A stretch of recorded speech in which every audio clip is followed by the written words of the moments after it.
Hi everyone. Next JS के इस part में हम लोग बात करने वाले हैं कि सारे एपीआई राउट्स को एक साथ कैसे कैच कर सकते हैं। अब पहला क्वेश्चन पूछ सकते हो कि जो आप ये टर्म बोल रहे हो कि सारे राउट्स को एक साथ कैच करना है, इसका मतलब क्या है। मैं आपको वो समझाऊंगा। उसके बाद में हमें एक राउट बनाना पड़ेगा, फिर हमें थोड़ा सा कोड भी लिखना पड़ेगा सारे के सारे एपीआई राउट्स को कैच करने के लिए, और लास्ट में हमारी एपीआई को टेस्ट भी करेंगे पोस्टमैन के साथ भी और ब्राउजर के साथ भी।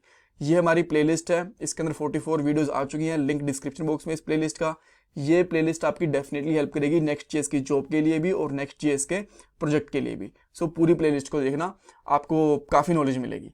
अब आते हैं पहले क्वेश्चन की तरफ कि सारे राउट्स को कैच करने से क्या मतलब है। अभी देखो एक एग्जांपल दिखा रहा हूं मैं आपको।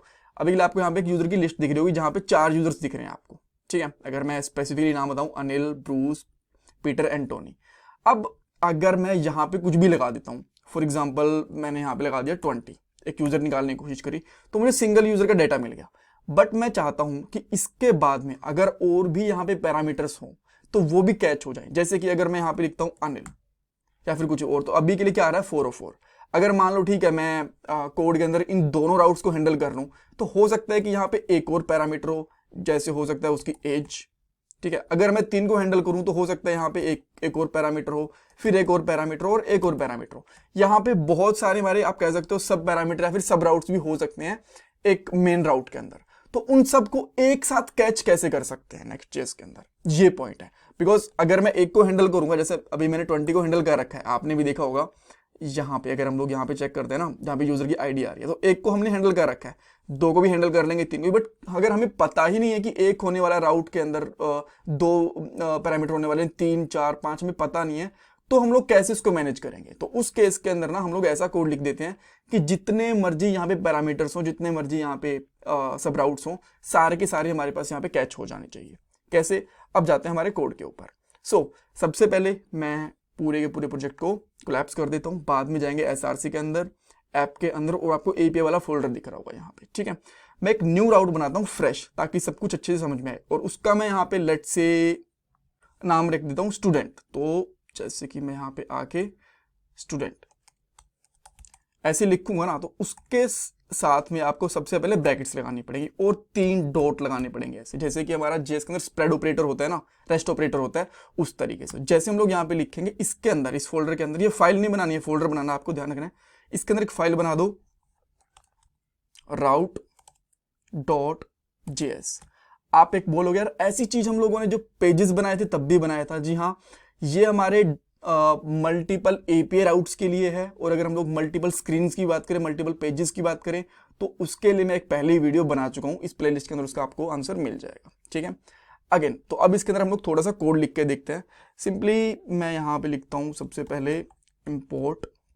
अच्छा, इम्पोर्ट एक बार के लिए रहने देते हैं, इसको हम लोग नहीं करते हैं, सिंपली लिखते हैं एक्सपोर्ट, ठीक है। स्टेप बाय स्टेप चलते हैं, राइट। असिंक, उसके बाद में फंक्शन।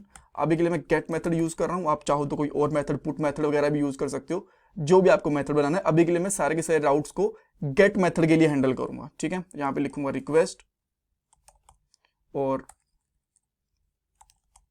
सेकंड में हम लोग लिख देंगे यहाँ पे कंटेक्स्ट।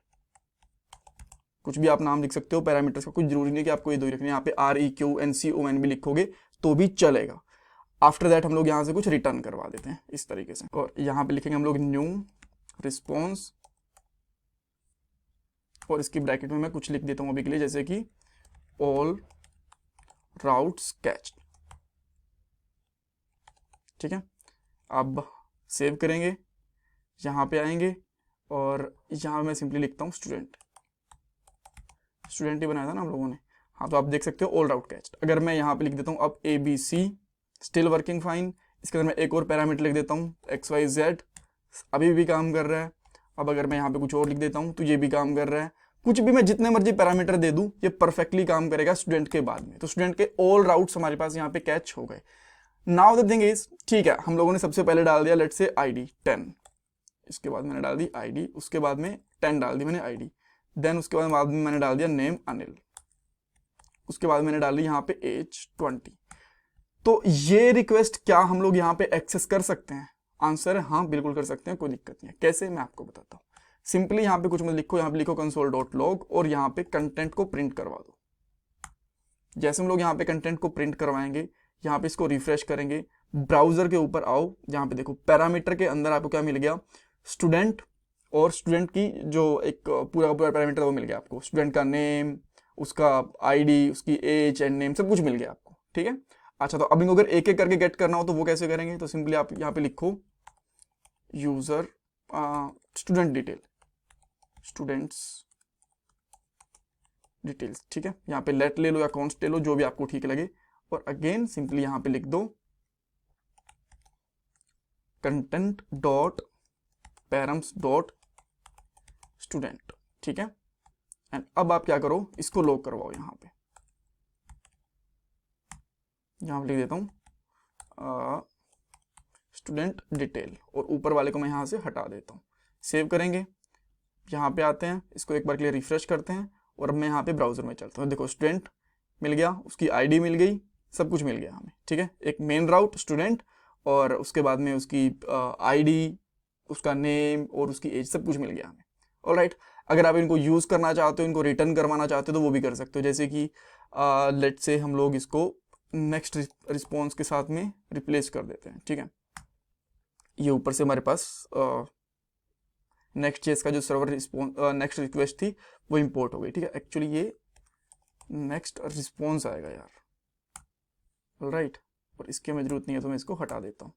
आफ्टर दैट यहाँ पे ना ब्रैकेट्स के अंदर डायरेक्टली ऐसे नहीं लिखोगे, और इसको भी जेसन में कन्वर्ट करना होता है, डॉट जेसन, और इसके अंदर जो भी आप लिखना चाहते हो, जैसे कि मैं यहाँ पे लिख देता हूँ रिजल्ट या फिर डेटा, और यहाँ पे लिख दो स्टूडेंट डिटेल, इस तरीके से, ठीक है। देन स्टेटस पास करना चाहते हो, यहाँ पे स्टेटस भी पास कर सकते हो, लेट से 200, परफेक्ट, ठीक है। अब यहाँ पे आते हैं, चेक करके देखते हैं, और ये काम नहीं कर रहा, लेट मी चेक कि क्या दिक्कत हुई है इसके साथ। आई थिंक ना हमें यहाँ पे नेक्स्ट जो न्यू कीवर्ड है इसकी जरूरत नहीं है, let me check once again. हाँ, तो अब आप देख सकते हो जितनी भी हमारी डिटेल्स थी यहाँ पे सारी की सारी आ गई। अब मैं यहाँ पे कुछ और भी डालता हूँ, लेट से मैं यहाँ पे डालता हूँ सिटी नोएडा, तो यहाँ पे हमें ये भी मिल गया। अब इसके साथ आप डाटा के साथ जो भी करना चाहते हो वो कर सकते हो। अगर मैं यहाँ पे कंट्री भी लिख देता हूँ, लेट से इंडिया, तो यहाँ पे हमें कंट्री भी मिल गई। सो जो भी चीज़ हम करना चाहते हैं हमें डायनेमिक राउट्स की हेल्प से मिल सकती है, और इस डाटा के आप यहाँ पे कंडीशंस लगा सकते हो, वैलिडेशंस लगा सकते हो, जो भी आपको ठीक लगे वो लगा सकते हो। सो इस तरीके से हम लोग मल्टीपल राउट्स या फिर सारे के सारे एपीआई राउट्स को कैच कर सकते हैं नेक्स्ट जेएस के अंदर। इसमें कुछ डाउट है, कुछ कंफ्यूजन है, तो मुझे कमेंट सेक्शन के अंदर पूछना बिल्कुल मत भूलना। एंड प्लीज़ चैनल को सब्सक्राइब करो, वीडियो को लाइक करो, कमेंट सेक्शन में अपना फीडबैक दो, और ये मेरा पेटीएम का डोनेशन नंबर है। आपके चैनल सब्सक्राइब करने से, वीडियो लाइक करने से आपको कुछ ज़्यादा शायद फ़र्क नहीं पड़ेगा, बट मुझे इससे बहुत फ़र्क पड़ता है, क्योंकि जितने ज़्यादा लाइक करोगे, जितने ज़्यादा सब्सक्राइब करोगे, जितने ज़्यादा कमेंट करोगे, उतनी ये वीडियो और लोगों के पास पहुँचेगी और मुझे मोटिवेशन मिलेगा। Thank you guys.